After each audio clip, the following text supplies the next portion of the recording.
Hello everyone, welcome to Melvano app. Today we are going to learn about properties of binomial coefficient. Binomial coefficient क्या होता है ये चीज हम already देख चुके हैं। देखिए जैसे मान लीजिए सपोज करो मेरे पास 1 प्लस एक्स की होल पावर n का मैं एक्सपेंशन लिखना चाहता हूँ, या मैं इसकी भी बात नहीं करूं, अगर मैं x प्लस वाई की होल पावर n का ही एक्सपेंशन लिखूं तो हम x power nc0 x power n plus nc1 x power n minus 1 y power 1 nc2 x power n minus 2 y power 2 and up to ncn x power 0 y power n, ये बन गया हमारे पास। तो ये जो है ये हमारा एक्सपेंशन है किसका, x प्लस वाई की होल पावर n का। अब ये चीज हम लोग जानते हैं, ये मैं आपको बता चुका हूं कि nc0 nc1 nc2 up to ncn ये सब जो होते हैं इनको हम क्या कहलाते हैं, बाइनोमियल कोफिशिएंट। क्या कहलाते हैं ये, बाइनोमियल कोफिशिएंट। इसको हम कॉम्बिनेटोरियल भी बोलते हैं, कॉम्बिनेटोरियल भी आप इसको बोल सकते हो। जैसे हम फैक्टोरियल बोलते हैं वैसे इसको एनसीआर को आप कॉम्बिनेटोरियल भी बोल सकते हो। तो एनसी C0 से Cn ये सब जो है हमारे क्या है, बाइनोमियल कोफिशिएंट्स। तो इन्हीं की प्रॉपर्टीज जो है आज हम यहाँ पर डिस्कस करने वाले हैं कि कैसे कैसे आप इनका सम लिखते हो। इनके द्वारा कोई सीरीज बनाई जाएगी, उस सीरीज का सम हम कैसे लिखेंगे वो आज के इस लेक्चर में हम लोग देखने वाले हैं। ओके, तो सबसे पहले आगे बढ़ने से पहले मैं आपसे एक चीज पूछना चाहूंगा, हालांकि मैं बता चुका हूं ऑलरेडी जो हम अभी पढ़ने वाले हैं। हमने 1 प्लस एक्स की होल पावर n का एक्सपेंशन लिखा था nc0 nc1 x nc2 x square up to ncn x power n, ये हम ऑलरेडी देख चुके हैं। ठीक है, अब अगर मुझे चाहिए nc0 plus nc1 plus nc2 up to ncn, मतलब nc0 से लेकर ncn तक का हमें सम चाहिए। तो अगर मुझे nc0 plus nc1 plus nc2 up to ncn चाहिए, देखो ये जो एक्सप्रेशन यहां लिखा हुआ है वो मुझे बिल्कुल यहां ऊपर भी दिख रहा है, लेकिन अगर मेरे पास यहां x की जगह 1 बन जाए, अगर इस एक्सप्रेशन में x की जगह अगर 1 बन जाए तो मजा आ जाएगा। तो हम क्या करें, इस पूरे में x की जगह 1 पुट कर दो। तो जैसे ही आप इसमें x इक्वल्स टू 1 पुट करेंगे तो 1 प्लस 1 की whole power n is 2 power n, और इधर क्या बनेगा, nc0 nc1 nc2 nc3 और ncn तक ये ऐड होते जाएंगे। तो इधर हमारे पास क्या बनेगा, nc0 plus nc1 plus nc2 up to कहां तक, ncn तक। तो बेसिकली हम ये बोल सकते हैं कि बाइनोमियल कोफिशिएंट्स का सम, मतलब nc0 से लेकर ncn तक का जो सम होगा उसे हम किससे रिप्रेजेंट करेंगे, 2 पावर n से। ओके, ये आज के बाद हम याद रखेंगे। क्या बोला जा रहा है, the sum of all binomial coefficients is 2 raised to the power n। देखो बच्चों, अक्सर क्या होता है, यहां पर nc1 से स्टार्ट होगा और ncn तक जाएगा, और बच्चे इसको भी 2 पावर n लिख देंगे, जबकि ये गलत है। क्यों गलत है सर, क्योंकि यहां पर nc0 नहीं है। अगर ये 0 से स्टार्ट होता और n तक जाता तब ये क्या होता, 2 पावर n, लेकिन अभी मेरे पास ये nc0 नहीं है। अगर ये nc0 नहीं है तो हम क्या करें सर, देखो जब भी ऐसी कोई कंडीशन आए तो अपनी रिक्वायरमेंट के अकॉर्डिंग टर्म्स को ऐड कर दो और सब्ट्रैक्ट कर दो। तो मुझे क्या चाहिए यहाँ पर, nc0, तो nc0 में ऐड करूंगा, nc0 में सब्ट्रैक्ट करूंगा। अब nc0 से ncn तक का जो सम होगा वो 2 raised to the power n हो जाएगा, और nc0 की वैल्यू कितनी होगी यहाँ पर, 1। तो 2 raised to the power n minus 1, ये हमारे पास आंसर यहाँ पर बन जाएगा। तो यहाँ पर हमारे पास आंसर इस तरह से बन जाएगा। नेक्स्ट क्या है, नेक्स्ट प्रॉपर्टी, प्रॉपर्टी नंबर 2 में बोल रहे हैं, देखो इस बार ये सम आपको दिया हुआ है, इस सम में और उस सम में क्या डिफरेंस है। इन दोनों में ये डिफरेंस है कि इस वाले में ऑल्टरनेट प्लस माइनस है। ठीक है, अब आप मेरी बात सुनना, 1 प्लस एक्स की होल पावर n की अगर मैं बात करूं तो इसका एक्सपेंशन था nc0 nc1 x nc2 x square, कहां तक था, ncn x पावर n तक था कि नहीं था। अब हमें क्या चाहिए, ऑल्टरनेट प्लस माइनस है। देखो जब यहां पर 0 है तो प्लस है, जब यहां 1 है तो माइनस है, 2 है तो प्लस है, 3 होगा तो माइनस होगा, 4 होगा तो प्लस होगा। मतलब इवन पर आपको क्या मिल रहा है, प्लस, और ओड पर क्या मिल रहा है, माइनस। ध्यान से देखो, यहां पर अगर मैं x की जगह -1 पुट कर दूं इस सीरीज में, तो इधर क्या बनेगा मेरे पास, nc0, ये -1 तो माइनस nc1, इधर प्लस बन जाएगा nc2 क्योंकि -1 का होल स्क्वायर यही बनेगा, माइनस nc3 अप टू -1 की power n ncn x power n, या x की जगह तो हम 1 पुट कर ही चुके हैं, -1 पुट कर चुके हैं, तो ये बनेगा। अब जब इधर पुट किया है तो इसके साथ नाइंसाफी क्यों करनी, इसमें भी पुट कर दो, तो 1 माइनस 1 की पावर 0 कितना बन जाएगा, 0। तो इसका मतलब कभी भी आपके पास बायनोमियल कोफिशिएंट्स की सीरीज आ गई और ऑल्टरनेट प्लस माइनस हमारे पास बन रहे हैं, मतलब NC 0 से NCN तक की सीरीज है, ऑल्टरनेट प्लस माइनस बन रहे हैं, तो पक्के से हम आंसर क्या बोल देंगे, 0। तुरंत कितना आंसर लिख सकते हो, 0। लेकिन अगर सब कुछ plus plus plus plus plus है तो फिर क्या लिखोगे, 2 raise to the power n। क्या लिखेंगे, 2 raise to the power n, जो हम अभी अभी पढ़ के आए हैं। तो दो प्रॉपर्टी हम लोग देख चुके हैं, थर्ड प्रॉपर्टी देखते हैं। क्या बोला जा रहा है, the sum of the binomial coefficients at odd position is equal to the sum of binomial coefficients at even position and each is equals to 2 raise to the power n minus 1। देखिए क्या बोला जा रहा है, यहां पर अगर मैं लिखूं तो NC0 plus NC1 plus NC2 plus NC3 plus NC4 up to NCN, यही तो डिस्कशन चल रहा है कि नहीं चल रहा है, बोलो। यहां पर जो ये सीरीज थी हमारी, ये क्या थी, यही तो थी। अब इसी सीरीज में हम क्या कर रहे हैं, ओड पोजीशन को अलग ले रहे हैं, इवन पोजीशन को अलग। तो ओड पोजीशन पर ये है, ये है, ये है, मतलब जिनकी सफिक्स इवन है वो ओड पोजीशन पर है। इसका मतलब NC0 plus NC2 plus NC4 और ऐसे सिलसिला चलता रहेगा। तो ये तो क्या हुई हमारी ओड पोजीशन वाली, क्या हुई ये, ओड पोजीशन वाली। अगर इसी तरह से मैं इवन पोजीशन की भी बात करूं तो सेकंड पोजीशन पर, फोर्थ पोजीशन पर, फिर सिक्स्थ पोजीशन पर, तो जितने भी ओड सफिक्स वाले हैं, that is NC1, NC3, NC5, NC7 and so on, ये निकालना है। कैसे निकाले इसका, सुनिए, अगर हमें ये चीज निकालनी है तो मैं आपसे दो रिजल्ट की उम्मीद करूंगा। कौन कौन से रिजल्ट, ये जो रिजल्ट है ये क्या आ रहा था हमारा, 2 raise to the power n। क्या था ये, 2 raise to the power n। I hope ये चीज समझ में आ गई होगी कि हमें ये निकालना है। अब ये निकालने के लिए मैं क्या करता हूं, प्रॉपर्टी नंबर 2 और प्रॉपर्टी नंबर 1 एंड 2, 1 में तो हमारे पास, सॉरी 1 में हमारे पास ये था कि ये सम जो है 2 पावर n है, वो मैंने लिख दिया। प्रॉपर्टी नंबर 2 में क्या है कि ऑल्टरनेट प्लस माइनस करके लिख दो तो 0 आएगा। तो मैं यहां पर NC0 minus NC1 plus NC2 minus NC3 plus NC4 and up to minus 1 raise to the power n, NCN is equals to कितना है, 0। ये तो हम पढ़ चुके हैं। अब तो हम इतने इंटेलिजेंट हैं कि इसका रिजल्ट हम डायरेक्टली क्या लिख सकते हैं, 0 लिख सकते हैं। अब अगर मैं आपसे बोलूं कि इन दोनों सीरीज को ऐड कर दो, अब अगर मैं आपसे बोलूं कि इन दोनों सीरीज को क्या कर दो, आप ऐड कर दो। जब ऐड करोगे तो NC0 मिलके क्या बनाएगा, 2 times NC0, NC1 no NC1, क्यों सर, क्योंकि एक प्लस है दूसरा माइनस, तो दोनों कैंसिल आउट हो जाएंगे। फिर उसके बाद क्या किया जाए, NC2 plus NC2 2 times NC2, ऐसे ही NC3 कैंसिल हो जाएगा, तो बचेगा क्या, 2 टाइम्स NC4। आप देख सकते हैं हमारे पास केवल वही टर्म्स मिल रहे हैं जिनके सफिक्स क्या है, इवन है, जिनके सफिक्स कैसे हैं, इवन। और ये सम इन दोनों को ऐड करेंगे तो कितना बन जाएगा, 2 पावर n। क्या मैं इस पूरे में से 2 को बाहर निकाल सकता हूं, बिल्कुल निकाल सकते हो सर। तो 2 बाहर निकाल लिया, अंदर क्या बचा मेरे पास, NC0, NC2, NC4 एंड ये चलता रहेगा, और यहां पर क्या बचेगा, 2 raise to the power n। अगर मैं दोनों साइड 2 से डिवाइड लगा दूं तो इस तरफ डिवाइड लगा दिया हमने, 2 खत्म, और इधर आ गया 2, ये बच गया 2 पावर n माइनस 1। क्या रिजल्ट सही है, बिल्कुल सही है। तो NC0, NC2, NC4, NC6, NC8, NC10, NC12, NC14, NC16 जो इवन सफिक्स वाली टर्म्स हैं, उनका जो सम होगा वो कितना आएगा हमारा, 2 raise to the power n minus 1। तो ये तो मैंने आपको दिखाया इवन वाली टर्म्स के लिए। इन ओड वाली की क्या हालत होगी, देखिए, इसको नोट कर लीजिए फटाफट। अभी जैसे हमने इनको ऐड किया है वैसे ही हम क्या करेंगे, सब्ट्रैक्ट करेंगे। तो अगर सब्ट्रैक्ट करते तो क्या होगा, देखो, अगर मान लीजिए आपने इनको सब्ट्रैक्ट किया तो NC0 को खा जाएगा, तो बचेगा क्या, 0। NC1 माइनस माइनस NC1, तो NC1 प्लस NC1 बन जाएगा, दैट इज 2 टाइम्स NC1। ये दोनों कैंसिल हो जाएंगे, plus 2 times NC3 plus 2 times NC5, और ये सब्ट्रैक्ट करेंगे तो मिलेगा 2 raise to the power n। जितना भी लेफ्ट हैंड साइड में लिखा है सब में से 2 को बाहर निकाल लेंगे।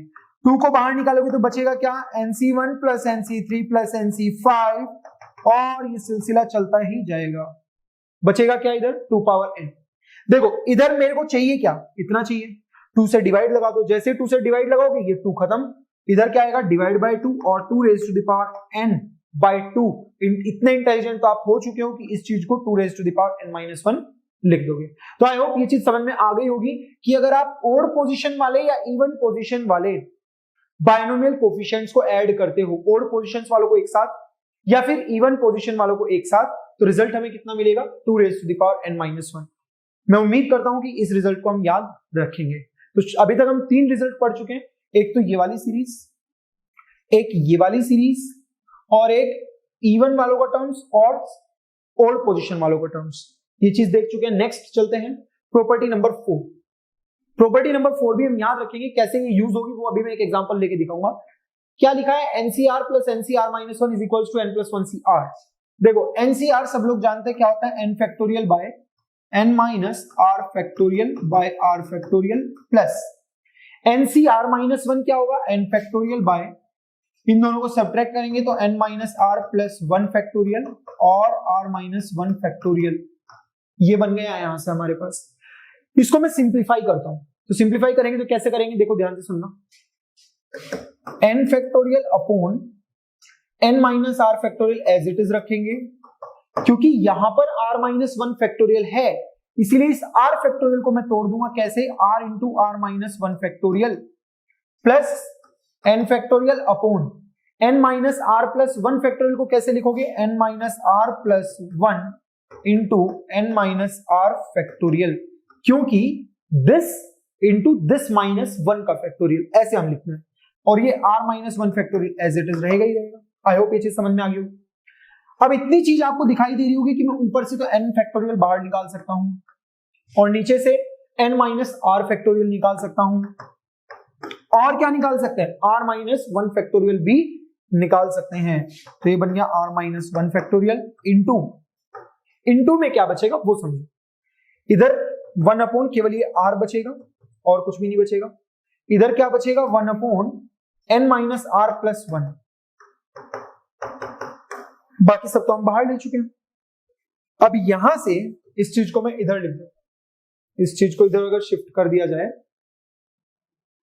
तो देखिए क्या हो जाएगा, यहां पर ये बचा है n factorial upon n minus R factorial r minus 1 factorial into, ध्यान से सुनना, इन दोनों को अगर हम सिंप्लीफाई करें तो क्या करेंगे, एलसीएम आएगा r into N minus R plus 1, यही आने वाला है। इसको इधर मल्टीप्लाई करेंगे 1 में तो कितना मिलेगा, n minus R plus 1 plus r को इधर करेंगे तो r नो r, तो बचा क्या हमारे पास, n factorial into n plus 1 upon n minus R factorial r minus 1 factorial into नीचे क्या है, r into n minus R plus 1 है, ऊपर जो n factorial into n plus 1 दिख रहा है, क्या मैं उसको n प्लस 1 फैक्टोरियल लिख सकता हूं, बिल्कुल लिख सकते हैं। r into R minus 1 factorial को क्या लिख देंगे, r फैक्टोरियल लिख देंगे, और n minus R factorial into n minus R plus 1 को क्या लिख देंगे, n minus R plus 1 factorial, लिख सकते हैं कि नहीं, बिल्कुल लिख सकते हैं। अब ये जो चीज दिख रही है ना, आप ध्यान से देखना, ये n प्लस 1 सी आर लिखा हुआ है, क्या लिखा हुआ है ये, n प्लस 1 सी आर, तो ये तो मैंने आपको प्रूफ करके दिखाया, रिजल्ट आपको डायरेक्ट याद रखना है, क्या लिखेंगे कि NCR plus NCR minus 1 is equals to n plus 1 C R, NCR plus NCR minus 1 is equals to n plus 1 C R. कैसे याद करना है वो मैं बता देता हूं, तरीका क्या है इस पे याद करने का, ये चीज लिख ली होगी आई थिंक, पोज करो लिख लो, इसको भी पोज करो और लिख लो। चलिए नेक्स्ट देखो यहां पर किस तरीके से हमें याद रखना है, इसका सही मेथड क्या है। अक्सर बच्चे ये गलती कर देते हैं, जैसे मान लीजिए 26C13 लिखा है और ये लिखा है आपका 26C12, तो n में 1 ऐड करना है तो 27C13 लिख देंगे, सही है, कोई गड़बड़ नहीं है। लेकिन अगर मैं आपसे ये पूछ लूं कि 25C11 प्लस 25C12, तो वो इसको 26C11 लिख देंगे, जो कि एकदम गलत है, जो कि एकदम गलत है। सर क्यों गलत है, क्योंकि यहां पर r है, ये r माइनस 1 है, तो बड़ा कौन है, r, उस बड़े वाले को मैं यहां लिख रहा हूं, समझ में आया, इस बड़े वाले को यहां पर लिखा जा रहा है।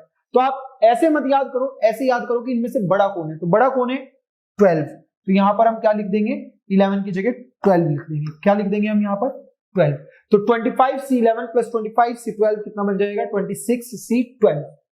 इस तरीके से हम ये प्रॉपर्टी यहां पर यूज कर सकते हैं। अब इसको सम निकालने के लिए, सीरीज का सम निकालने के लिए कैसे यूज करेंगे वो समझिए। तो हमारे सामने एक क्वेश्चन है, prove that 25C10 plus 24C10 plus up to ये सीरीज जा रही है हमारी 10C10 तक, और ये जो सम है ये 26C11 के इक्वल होगा, ये हमें यहाँ पर प्रूव करना है। तो अब इसके लिए हमारे पास एक फॉर्मूला अभी हमने पढ़ा, क्या? NCR प्लस NCR माइनस 1 जो होगा वो n प्लस 1CR होगा। यही तो पढ़ के आए अभी यही पढ़ा, ये रहा यहाँ पर। तो इस तरह से अगर इस फॉर्मूले को मुझे इस सीरीज में यूज करना है तो सबसे पहले मुझे इस सीरीज को रीअरेंज करना होगा। यहां पर देखो 25C10 से स्टार्ट हो रहा है, फिर 24 आया, फिर 23 आया, फिर 22 आया, और ऐसे करते करते क्या आ रहा है? 10 आ रहा है। मैं इस सीरीज को रिवर्स करके लिख दूंगा। कैसे? यहाँ पे S इज इक्वल्स टू, पहले मैं 10C10 लिखूंगा, फिर 11C10, 12C10, और इस तरह से करते करते कहां तक जाएगा? 25C10 तक जाएगा। तो कैसे हम लिखेंगे? 10C10, 11C10, 12C10, और ये करते करते कहां तक जाने वाले हैं हमारे पास? 25C10 तक।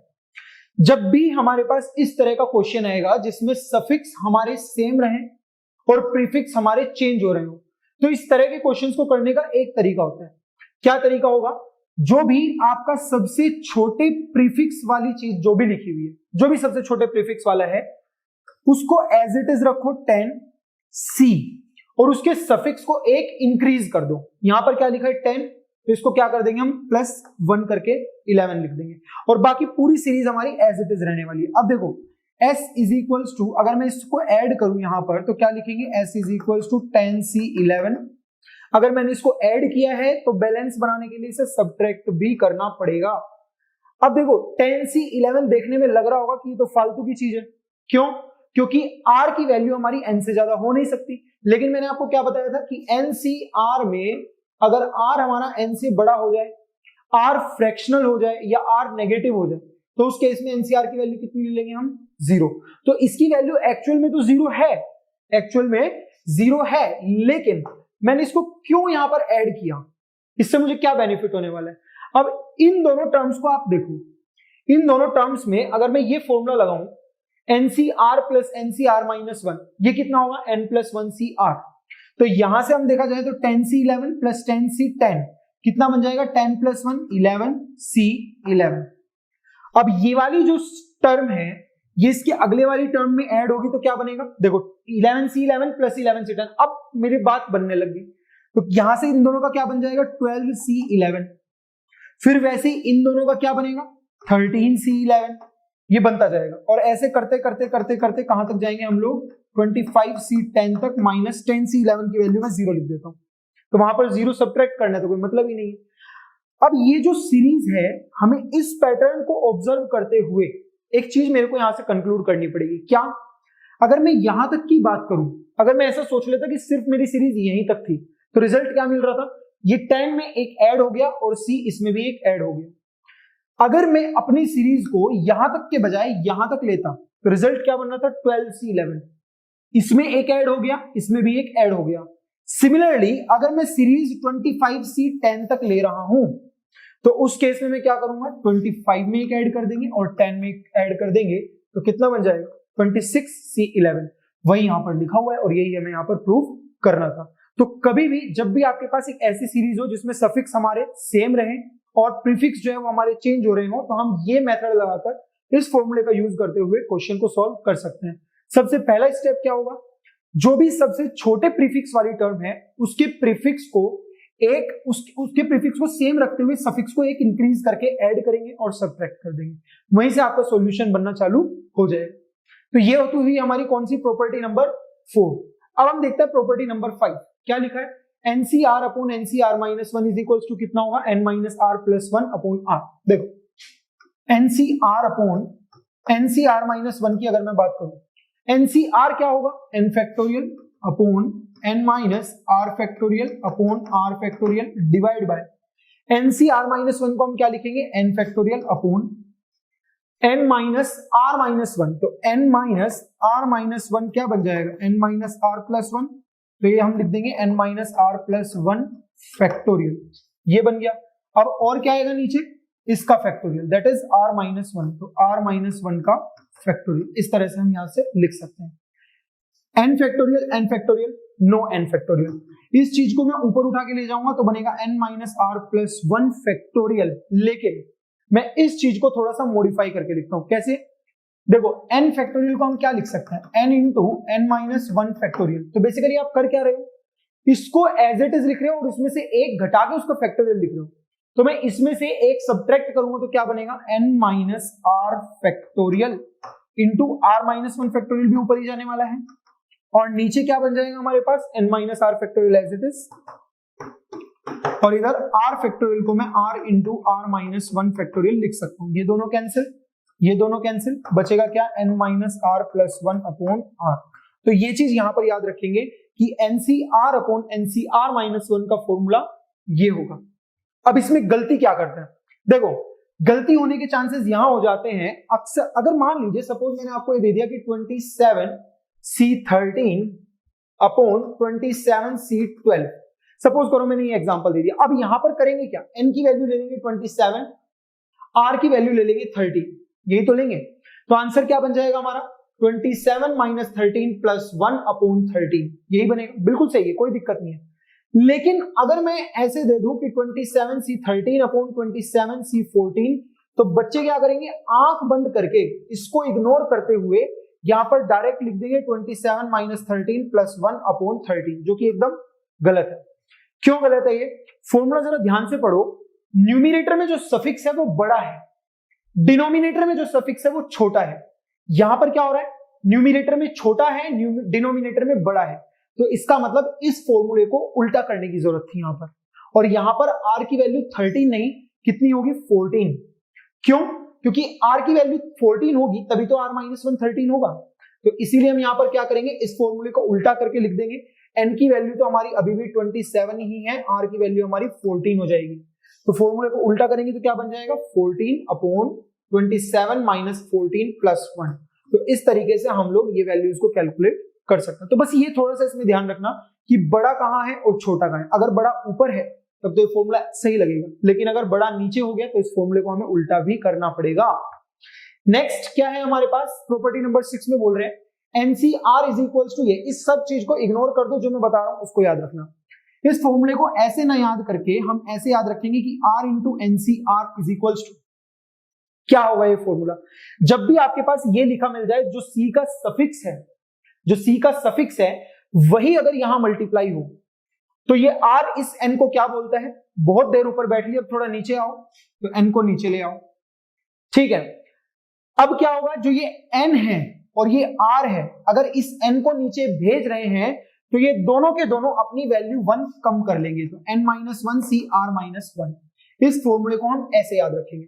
यहां पर मैंने क्या लिखा हुआ है, यहां मैंने लिखा है NCR is equals to N by R into N minus one C R minus one. क्या इसमें और इसमें दोनों में कोई डिफरेंस है, कोई डिफरेंस नहीं है। बस इसमें R को इन्होंने इस साइड लिख दिया, मैंने इस साइड लिख लिया।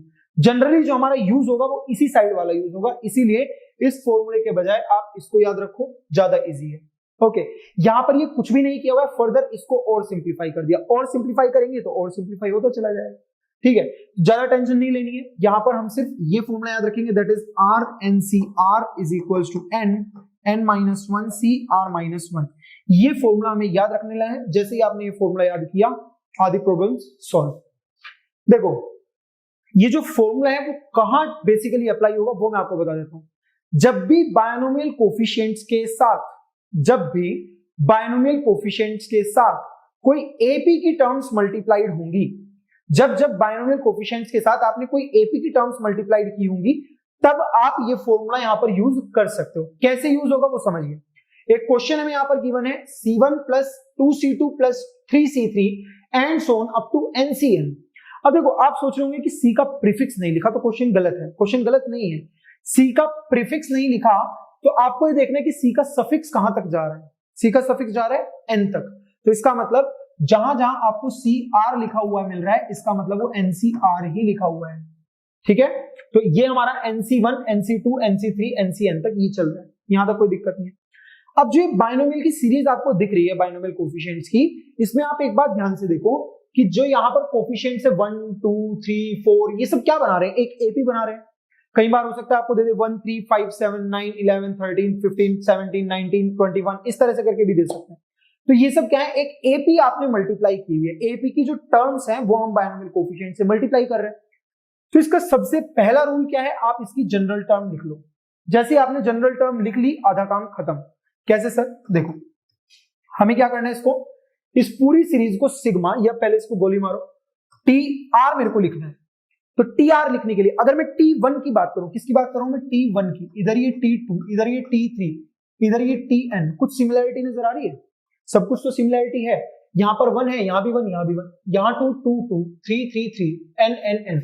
तो अगर मैं यहाँ पर r लिख दूं तो NCR, यही तो हमारी TR होगी। ये क्या बन गई हमारी TR, ये तो बहुत सिंपल है।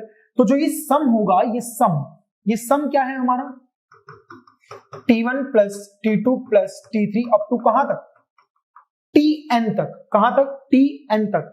क्या मैं इसको सिग्मा r इक्वल्स टू 1 से n तक TR लिख सकता हूं, बिल्कुल लिख सकते हो। तो यहां से s कितना बन जाएगा, सिग्मा r इक्वल्स टू 1 से n, TR को क्या लिखेंगे, RNCR।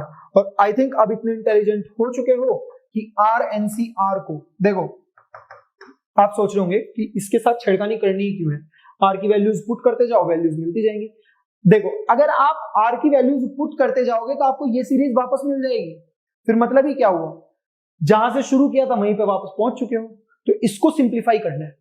मेरी ये कोशिश रहेगी कि इसके साथ ये जो r है ना, ये हमारा दुश्मन है, ये r नहीं होना चाहिए। अगर ये r खत्म तो क्वेश्चन भी खत्म। ओके, तो ये r हटाना हमारा मेन मोटिव है। तो RNCR का फॉर्मूला तो हम पढ़ के आए थे अभी, क्या पढ़ा था हमने, n into n minus 1 CR minus 1, यही तो पढ़ा था। तो यहां से इसको हम क्या लिख देंगे, n into sigma r equals to 1 से n माइनस 1 CR माइनस 1, ये हो जाएगा। अब इसमें r की वैल्यूज पुट करते जाओ, क्या मिलेगा देखो, n को एज इट इज रहने दो, r की वैल्यू 1 पुट करोगे तो n माइनस 1 C0, r की वैल्यू 2 पुट करोगे तो n माइनस 1 C1, 3 पुट करोगे तो n माइनस 1 C2, और ये चलते चलते चलते चलते यहां तक पहुंच जाएगा। और ये चीज हम पढ़ चुके हैं कि इस सीरीज का सम कितना होता है, जब यहाँ n n n n n होता था तब 2 पावर n होता था। अगर यहाँ पर n minus n1 n minus 1 n minus 1 n minus 1 ये सब है तो क्या हो जाएगा, 2 पावर n माइनस 1। तो इसको हम लिख देंगे n into 2 power n minus 1। बस खत्म सवाल, यही प्रूव करना था हमें। क्लियर है।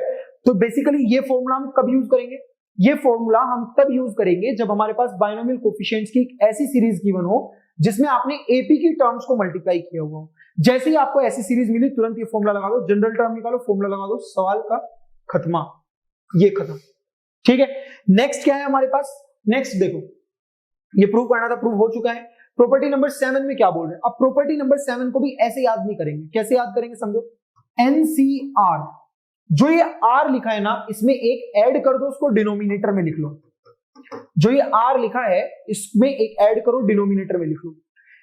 इसको कैसे लिखेंगे, नीचे से मुझे ये R हटाना है, N आ जाए कोई दिक्कत नहीं है, N तो कांस्टेंट है लेकिन R तो वेरिएबल है। तो ये R हटाने के लिए हम नीचे लिख देंगे n+1, क्या लिख देंगे नीचे, n+1। साथ ही साथ इन दोनों में एक एक ऐड कर दो, तो क्या लिखेंगे n+1 C R+1। बस यही तरीका है इसको याद करने का, ये सिंपल वे है इसको याद करने का। चाहो तो जिसको मन कर रहा है तो वो आप ऐसे भी याद कर सकते हो, लेकिन इजी वे ये है। NCR के नीचे R+1 लिखा हुआ है, इधर n+1 बनाओ, ऊपर दोनों में एक एक ऐड कर दो। इसके ऊपर ये कब यूज होगा, ये तब यूज होगा जब आपके बायनोमियल कोफिशिएंट्स में एक HP मल्टीप्लाइड हो। HP सब लोग जानते हैं AP का रिवर्स। तो अगर बायनोमियल कोफिशिएंट्स की सीरीज में आपने किसी HP की टर्म्स को मल्टीप्लाई किया हुआ है तब ये बेनिफिशियल होगा। कैसे होगा देखिए, एक क्वेश्चन बोल रहे हैं C0 plus C1/2 plus C2/3 and so on up to Cn/n+1 को आपको ये प्रूव करना है। यहां पर आप एक चीज देखो, जो C का सफिक्स है वो n तक जा रहा है, तो इसका मतलब CR जो है वो किसको रिप्रेजेंट कर रहा है, NCR को रिप्रेजेंट कर रहा है। अगर बच्चों में इसकी जनरल टर्म की बात करूं तो क्या होगा, देखो जब ये T1 है, ये T2 है, ये T3 है, और ऐसे करते करते Tn तक जा रहा है कि नहीं जा रहा है। अब यहां पर अगर मैं देखूं, जब ये 1 है तो ये कितना है, 0। नीचे क्या लिखा हुआ है, 1, 0 और 1। इधर ये 2 है तो नीचे तो 2 है लेकिन ऊपर कितना है, 1 है। तो अगर यहां R है तो नीचे तो R होगा, क्योंकि 3 है तो 3, n है तो n+1। Okay, t1 t2 t3 up to n+1 तक ये जा रहा है ना, तो यहाँ पर tn+1 नंबर ऑफ टर्म्स जो है वो इसमें कितनी है, n+1 नंबर ऑफ टर्म्स है। तो टी आर के नीचे क्या आएगा हमारे पास, आर ही आएगा, लेकिन ऊपर कितना आएगा, एन सी। कितना आएगा यहाँ पर, ये देखो 3 है तो 2 है, 2 है तो 1 है, 1 है तो 0 है, आर होगा तो कितना आएगा, r-1, एक कम आएगा। इस तरह से हम यहां पर लिख सकते हैं। अब इसी फॉर्मूले को आप यहां देखो, इससे एक ज्यादा यहां है, इससे एक ज्यादा है नीचे, तो हम क्या करेंगे, इससे एक ज्यादा नीचे है हमारा, तो हम क्या करेंगे, नीचे लिख देंगे n+1 और ऊपर कितना आ जाएगा यहाँ पर, इसमें एक n में ऐड कर देंगे तो n+1 और c, इसमें जब आप 1 ऐड करोगे तो क्या मिलेगा हमें, r। और ये सीरीज जाएगी कहां से कहां तक, 1 से लेकर n+1 तक। कहां तक जानी है, 1 से लेकर n+1 तक। तो जो s होगा उसको हम लिखेंगे सिग्मा r इक्वल्स टू 1 से लेकर n+1 तक tr, क्योंकि t1 plus t2 plus t3 plus t4 up to कहां तक, tn+1 तक हमें लिखना है। तो इसको हम कैसे लिख देंगे, सिग्मा r इक्वल्स टू 1 से लेकर n+1, tr की जगह हम क्या लिखेंगे, n+1 cr अपॉन n+1, ये लिख देंगे। अब यहां से जरा सुनना ध्यान से, r की वैल्यू 1 पुट करते जाओ, तो 1 पुट करते जाएंगे तो देखो 1 अपॉन n+1 को हम बाहर ले लेंगे, इधर पुट करेंगे तो 1, तो क्या मिलेगा, n+1 c1, फिर n+1 c2, फिर n+1 c3, और ऐसे करते करते करते करते कहां तक जाने वाला है ये सिलसिला, n+1 c n+1 तक, क्योंकि r की वैल्यू एंड कहां करनी है, n+1 तक। तो यहां पर आ जाएगा n+1 c n+1, ये बन जाएगा। अब कुछ लोग सोच रहे होंगे कि nc0 से लेकर ncn तक का जो सम था वो 2 पावर n होता था, तो इसका सम कितना लिख दोगे, 2 पावर n+1। जैसे ही आपने ये लिखा, ये पूरा गलत। क्यों है ये गलत, ये गलत इसलिए है क्योंकि यहां पर n+1 c 0 मिसिंग है, तो n+1 c 0 मुझे पहले इंट्रोड्यूस करना पड़ेगा, उसी के बाद आप इसको आगे बढ़ा पाओगे। तो हम करेंगे क्या, इसमें ऐड कर देंगे n+1 c 0 और सब्ट्रैक्ट कर देंगे n+1 c 0। अब देखो जो ये सम है c0 से लेकर cn+1 तक, जितना भी ये इसके अंदर लिखा हुआ है इसको हम लिख सकते हैं 2 power n+1 minus n+1 c0 की वैल्यू कितनी होगी, 1। तो ये बन गया यहां से 1, यही हमें प्रूव करना था, 2 power n+1 minus 1 upon n+1। इस तरीके से हम लोग इस चीज को प्रूव कर सकते हैं। तो बेसिकली ये है हमारे पास प्रॉपर्टीज जितनी भी होंगी हमारी बायनोमियल कोफिशिएंट्स की, या सम ऑफ बायनोमियल कोफिशिएंट्स, जितनी भी बायनोमियल कोफिशिएंट्स की सीरीज बनती हैं, ज्यादातर सीरीज इसमें कवर हो चुकी हैं। Okay, so this is all about the sum of binomial coefficients. Rest we'll be discussing in the upcoming lecture. So I hope you did follow this lecture. See you in the next one. Thank you.